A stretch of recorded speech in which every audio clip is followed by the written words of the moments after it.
The war had ended 7 years ago. But for Sergeant Elias Ward, it still hadn't. Every morning, he woke up before sunrise, not because he wanted to, but because his mind still believed it was time for patrol.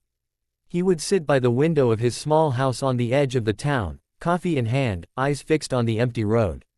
Nothing ever happened there. That was the point. The world had moved on. People laughed again. Markets reopened. New buildings rose where ruins once stood. But inside Elias, the war had found a place to live, quietly, endlessly. His house was silent. No photographs on the walls. No decorations, no music. Only the faint ticking of a clock that seemed to measure a kind of time no one else could feel.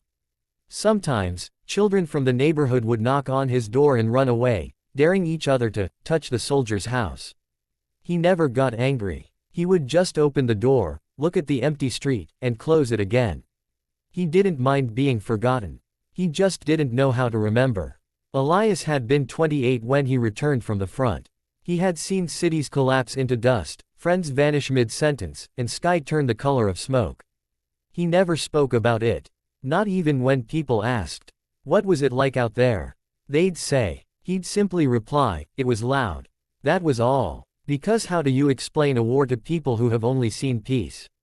One cold afternoon, Elias went to the town square for the first time in months. He walked slowly, as if each step might break something beneath him. Children were playing with wooden airplanes. Old men sat near the fountain, arguing about politics. And a woman was painting something near the church wall. Elias stopped and watched her.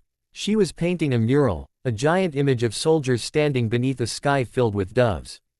It was beautiful, bright, peaceful. But it didn't look like the war he remembered. He watched her paint for nearly an hour before she turned to him and smiled.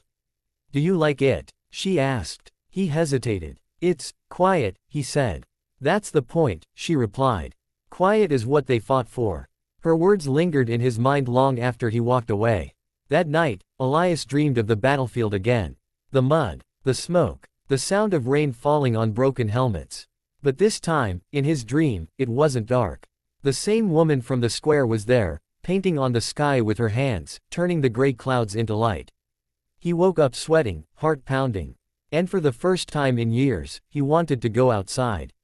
The next morning, he opened the old trunk under his bed, the one he hadn't touched since coming home. Inside were his medals, his uniform, and a small photograph, 4 soldiers standing in front of a ruined bridge, smiling despite the wreckage around them. He remembered each face. He also remembered that 3 of them never made it back. He sat for a long time, holding that photograph.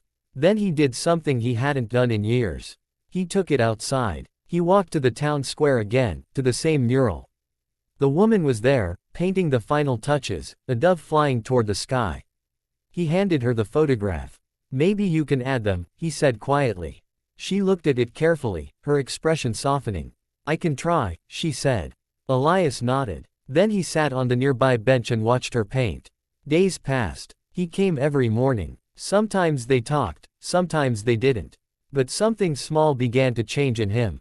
He started noticing the sounds he used to ignore, the laughter of schoolchildren, the distant church bells, the wind in the trees. They were the same sounds he had once longed for while lying in a trench, miles from home. He had them now. He just hadn't been listening. One evening, when the mural was finally complete, the woman called him over. The wall now showed not just soldiers, but faces, real faces, including his friends. They stood beneath a golden sky, smiling, alive.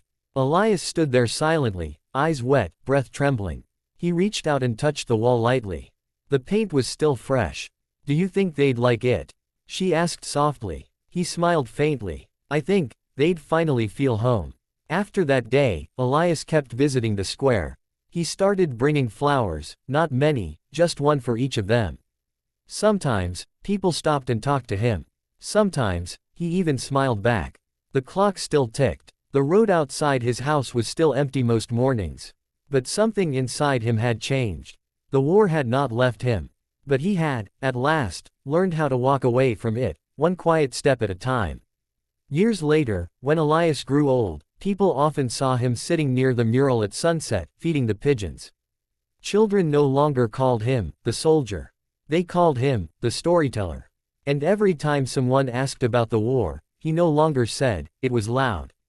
He would just smile, look at the mural, and say, "It was loud once, but it ended in peace."